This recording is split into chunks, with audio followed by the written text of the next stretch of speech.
When tasks overlap, the assigned resources may have more work than they can get done with the time they have available. If you don't have other resources you can assign, you can delay tasks so the assigned resources can work on the tasks one after the other. You can also split tasks into pieces so the resources can go back and forth between tasks until all the work is done. In this project, the Select Site and Estimate Cost tasks have overallocated resources. The overallocation indicators are the red people icons in the indicators column. The tasks use the same resources and are scheduled at the same time. Project has the Level Resources feature, which can split and delay tasks to remove resource overallocations. But sometimes it takes time just to get level resources to do what you want. If you have just a few tasks to reschedule, you can split or delay tasks to resolve the overallocations on your own. Say you want to delay the Estimate Cost task until the Select Site task is complete. You can delay the task by adding a value to the Leveling Delay field for the task. The Leveling Gantt view makes it easy to work on task delays. On the Task tab, click the View drop-down and choose Leveling Gantt. The table in the Leveling Gantt view includes the Leveling Delay column, so you can enter leveling delays.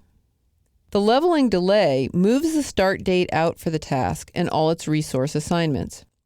Because it's the same field that the Level Resources feature uses, it's specifically for removing resource overallocations.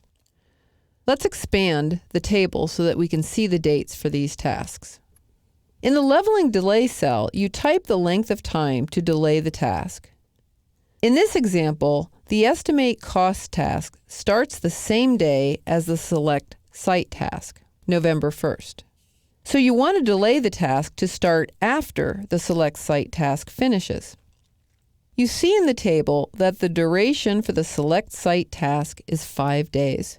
Click the Leveling Delay cell for the Estimate Cost task. Type 5 and press Enter. Project changes your entry to 5 E-days. The E stands for elapsed time, which means it doesn't take non-working time into account. Now the Estimate Cost task waits until after the Select Site task is done, as you can see in the timescale. The narrow line before the taskbar shows the leveling delay that you added.